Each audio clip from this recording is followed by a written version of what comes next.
El Señor esté en mi corazón y en mis labios para proclamar su palabra y predicar en su nombre.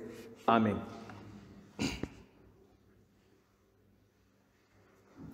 John Newton decía: mi gran objetivo al predicar es romper el corazón duro y sanar el roto. Vamos a ver si yo también lo logro ahora. ¿Han oído decir ustedes alguna vez: no te quedes ahí parado, haz algo? Este dicho da testimonio de nuestra fe en la acción, en el hacer, en arrimar el hombro y poner manos a la obra. En mi tierra en el Ecuador, es muy típico eso. Ven, da una mano, mete el hombro. Hay mucho que elogiar de esta actitud. Consideramos la expresión pasiva una especie de mala palabra. Pasivo sugiere apatía, significa no hacer nada. Todos hemos conocido a gente que deja las cosas que sucedan pasivamente, que se sienta y espera que un buen trabajo caiga en sus manos, que espera a que le llegue su avión, su barco, que tolera el abuso sin quejarse, que deja que su casa se convierta en un caos, que deja que el otro lo haga. Y eso no nos gusta. Nos gusta la gente que vive una vida activa, vital. Vivir en la voz activa, decían algunas personas hace ya largo rato. Debo confesar que yo estoy en el bando de vivir en la voz activa. Como en la mayoría de las iglesias, en esta también, los pastores, las comunidades, dependemos de personas que arrimen el hombro, que pongan de su parte, que sean voluntarios. En la mayor parte de nuestro trabajo lo hacen personas que tienen otras cosas que hacer, otras formas de pasar el día. Yo tenía un jefe que decía: si quieres que alguien haga algo, busca a alguien ocupado. La sabiduría también lo repite. Eso refleja nuestra experiencia de que las personas que no están haciendo nada probablemente no van a hacer nada. Si queremos que se haga algo, tenemos que conseguir un hacedor, alguien que lo haga de verdad. Pero en algún momento oí también a un sabio decía: toda fuerza llevada al exceso se convierte en una debilidad. Les repito, toda fuerza llevada al exceso se convierte en una debilidad. Lo que quería decir el sabio era lo siguiente: es posible obtener demasiado de algo bueno. Podemos pasar demasiado tiempo jugando, pero también podemos pasar demasiado tiempo trabajando. Podemos pasar demasiado tiempo sentados, pero también podemos pasar demasiado tiempo haciendo algo. Este sabio aconsejaba intentar alcanzar un equilibrio en nuestras vidas. En nuestra lección del Evangelio de hoy, que el pastor Fritz nos ha leído en alemán, tenemos la historia de un hombre que era demasiado activo, que tendía a saltar antes de mirar. ¿Quién es ese hombre? Nuestro querido Pedro. Impulsivo, enérgico. En este caso, Jesús había elegido a sus 3 discípulos más cercanos para un honor señalado. Les llevó a una montaña alta, a la presencia misma de Dios. Mientras estaban en esa montaña, 2 grandes hombres, muertos desde hacía mucho tiempo, se les aparecieron de repente. Uno era Moisés, que se había enfrentado al faraón y había sacado a los israelitas de Egipto. El otro era Elías, que se había enfrentado a los profetas de Baal en el monte Carmelo. Entre 2 de las personas más grandes de la historia de Israel, verlos en carne y hueso era como si nosotros viéramos ahora aquí delante nuestro aparecer a Gandhi o a Albert Einstein o al mismo Dietrich Bonhoeffer cobrar vida de repente. Y entonces el rostro de Jesús empezó a brillar, brillante como el sol, y sus ropas se volvieron de un blanco deslumbrante. Obviamente Dios estaba en medio de ellos. Pedro podría haber respondido de muchas maneras. Podría haberse arrodillado y decir: esto es tierra santa, Podría haber dicho: gracias, Jesús, por traerme a este lugar, qué bueno eres en fijarte en mí. O podría haber mantenido la boca cerrada y disfrutar del momento.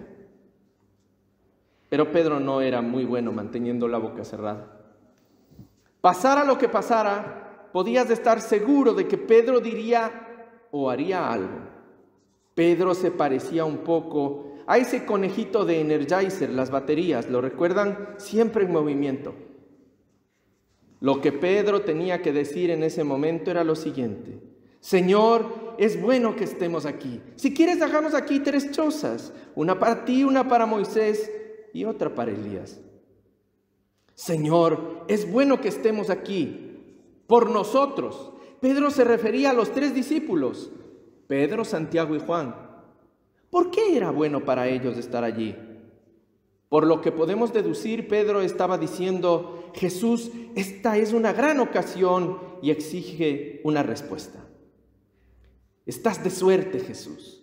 Nosotros nos ocuparemos de todo. Entonces Pedro propuso hacer 3 cabañas o moradas, una para Moisés, una para Elías y otra para Jesús. Pero entonces una nube brillante los cubrió con su sombra y una voz desde la nube dijo: Este es mi Hijo amado, en quien me complazco, escuchadle. Fue un momento verdaderamente lleno de gracia. Dios podría haber dicho: cállate, Pedro, hablas demasiado. Jesús podría haber dicho: es una idea realmente estúpida, Pedro, porque solo haces 3 cabañas y somos 5 o 6. Pero nadie dijo una palabra desagradable. Dios simplemente dijo: este es mi Hijo amado, en quien me complazco, escuchadle. Es una buena idea, ¿verdad? Escuchar a Jesús. Cerrar la boca y abrir los oídos. Creo que debemos empezar a dejar de hablar tanto a veces y empezar a escuchar. Pedro no lo haría realmente hasta después de la resurrección.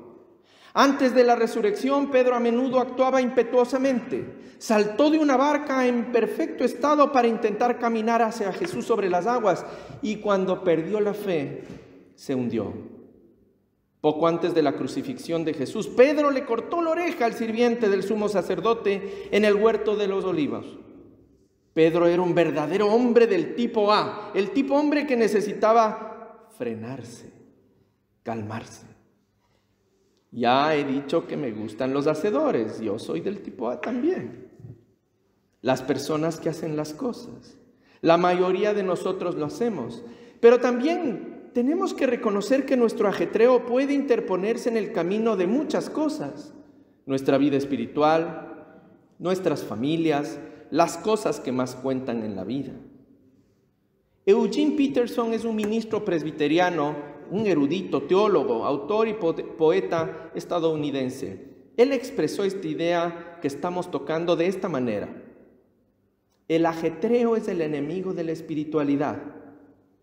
Es llenar nuestro tiempo con nuestras propias acciones en lugar de prestar atención a las acciones de Dios. Es tomar el mando. Yo tuve una tutora alemana de Ulm, la pastora Stefanie Hinga. En una de las lecciones, cuando yo era vicario, me dijo: Ramiro, quiero hacerte una invitación cordial. Dije: claro, qué bueno eres hablando. Gracias, cállate. Escucha a Dios. Todos nosotros nos gustaría hacernos cargo, ¿verdad? Nos gusta tener el control. Pero si hay un mensaje claro en la Biblia, es que nosotros no estamos al mando. Dios está al mando. Dios rara vez elige a los más brillantes y mejores para hacer su trabajo. Moisés era tartamudo y no quería el trabajo. David era solo un pastorcillo de tercera. Dios le dijo a Gedeón que enviara a la mayor parte de su ejército a casa porque debía atacar con fuerza de solo 300 hombres. La lista sigue y sigue de estos ejemplos. El mensaje para nosotros hoy es este: si escuchamos, si buscamos conocer y hacer la voluntad de Dios, Dios nos va a bendecir, hermanos. Si por el contrario elegimos trazar todo nuestro camino solos, ser el capitán de nuestro barco, tomar las riendas en lugar de buscar el apoyo, la luz de Dios, esa bendición a lo mejor no la reconocemos. Llegaremos mucho más lejos y viajaremos mucho más felices con nuestro Dios que por nuestra cuenta. Por eso estar aquí hoy en el domingo, hermanos y hermanas, porque creen en Él. A veces pagamos el precio real por ir por nuestra cuenta. Miren, vamos a ir terminando este largo sermón porque se van a dormir. La Navidad no fue hace mucho tiempo, ¿verdad? De hecho, hoy será la última vez que veamos de este año este hermoso árbol y este fantástico pesebre. Hermoso. En las iglesias luteranas de tradición alemana acostumbramos dejar el árbol y los adornos de Navidad hasta el último domingo de Epifanía, es decir, hoy. Es posible que aún recordemos del ajetreo y las prisas navideñas, ¿verdad? Bueno, déjenme contarles algo. Oí hablar de una mujer atrapada en las prisas navideñas que cogió apresuradamente una caja de tarjetas de Navidad. Escribió todas las direcciones de sus amigos y familiares y las echó en el buzón. Más tarde, se fijó por casualidad en una de las que le sobraron. Su corazón se hundió y se hizo pequeñito cuando leyó la inscripción al interior, porque decía: querido o querida, esta tarjeta es solo para decir que pensamos en ti y que un pequeño regalo está en camino. Vaya qué mala sorpresa. ¿Qué es lo que dicen las señales que Dios nos da y a veces no leemos con cuidado? Ustedes han tomado el ferrocarril, la mayoría de alemanes lo han hecho en Alemania y también aquí. ¿Conocen los signos alto, mire, escuche? Es un gran consejo para la vida espiritual. Porque cuando no las hacemos caso, chocamos contra la persona que está delante. La palabra de Dios es nuestra señal de advertencia para parar, mirar y escuchar. Y nosotros tenemos esa obligación. Por lo tanto, deténgase. Mire. Escuche. Permítame terminar con esta historia. Un padre traía a casa todas las noches un maletín abultado y se pasaba todo el tiempo trabajando en su contenido. Su hija, una niña de primer grado que asistía a una escuela tipo Montessori, en la que trabajaban según las habilidades de los chicos, en grupos de trabajo según objetivos y destrezas, se acercó y le dijo: ¿por qué haces eso, papá? Y el padre le contestó que tenía tanto trabajo que no podía terminarlo durante el día. Entonces la niña, de una manera simple y decidida, le dijo: papá, es muy fácil, ¿por qué no pides que te pongan en un grupo más lento? Si va usted deprisa por la vida, a toda prisa, sin tener tiempo para oler las flores, sin tiempo para su familia, para sus amigos, si no tiene tiempo para Dios, quizás es hora de parar, de mirar, de escuchar. A lo mejor necesitamos cambiar a un grupo más lento. En el nombre del Padre, y del Hijo, y del Espíritu Santo.